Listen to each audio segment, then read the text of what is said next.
The West Kennet Long Barrow, also known as South Long Barrow, is a chambered long barrow near the village of Avebury in the southwestern English county of Wiltshire.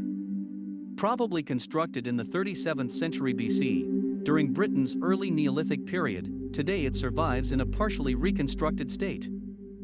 Archaeologists have established that the monument was built by pastoralist communities shortly after the introduction of agriculture to Britain from continental Europe. Although representing part of an architectural tradition of long barrow building that was widespread across Neolithic Europe, the West Kennet Long Barrow belongs to a localized regional variant of barrows in western Britain, now known as the Cotswold Severn Group.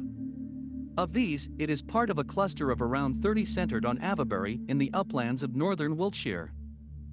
Built out of earth, local sarsen megaliths, and oolitic limestone imported from the Cotswolds. The long barrow consisted of a subrectangular earthen tumulus enclosed by curbstones. Its precise date of construction is not known. Human bones were placed within the chamber, probably between 3670 and 3635 BC, representing a mixture of men, women, children, and adults. There is then an apparent hiatus in the use of the site as a place of burial, probably lasting over a century. Between 3620 and 3240 BC it likely began to be reused as a burial space, receiving both human and animal remains over a period of several centuries. Various flint tools and ceramic sherds were also placed within it during this time.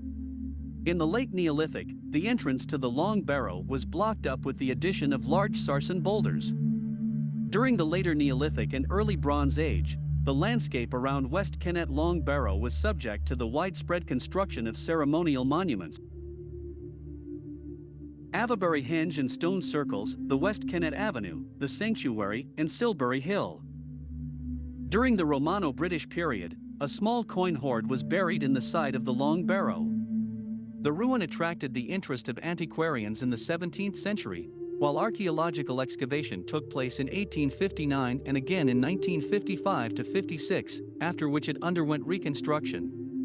Now a scheduled monument, under the guardianship of English Heritage, it is classified as part of the Stonehenge, Avebury and Associated Sites UNESCO World Heritage Site and is open without charge to visitors all year round.